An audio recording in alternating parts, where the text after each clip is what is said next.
सांगलीमध्ये शरद पवारांच्या राष्ट्रवादीचा कार्यकर्ता मेळावा। जयंत पाटील, हर्षवर्धन पाटील, शशिकांत शिंदेंसह जिल्ह्यातील आमदार आणि पदाधिकारी उपस्थित राहणार।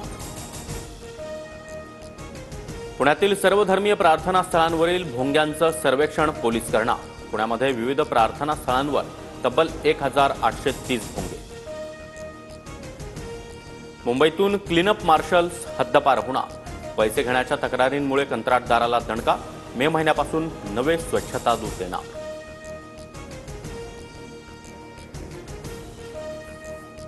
अमरावतीमध्ये 20 मार्चपासून शाळा सकाळच्या सत्रात भरणार। वाढत्या तापमानामुळे निर्णय। अमरावती जिल्ह्यासह विदर्भातील तापमान 40 अंशांवर। मुंबईला पाणीपुरवठा करणाऱ्या 7 धरणांमध्ये 42% पाणीसाठा। धरणातील पाण्याचं मोठ्या प्रमाणात बाष्पीभवन। कडाक्याच्या उन्हामुळे मुंबईतील पाण्याची मागणी देखील वाढली।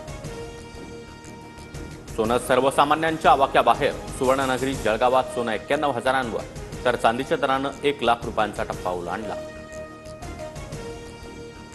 गाईच्या आणि म्हशीच्या दूध दरामध्ये 9 रुपयांनी वाढ। आजपासून राज्यभरामध्ये निर्णयाची अंमलबजावणी होणार।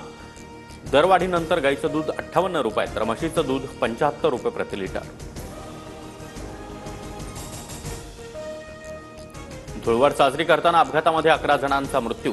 बदलापुरातील 4, पिंपरी चिंचवडमधील 3 जण तर छत्रपती संभाजीनगर आणि वसईतील प्रत्येकी 2 समावेश। मुंबईत पुढील काही दिवस उष्ण आणि दमट वातावरणाचा अंदाज। मुंबईकरांची उकाड्यापासून सुटका होण्याची शक्यता कमीच। पश्चिम रेल्वेवर उद्या कोणताही ब्लॉक नाही। बाहेरगावी गेलेल्यांचा परतीचा प्रवास सुरू होण्याची शक्यता असल्यानं निर्णय।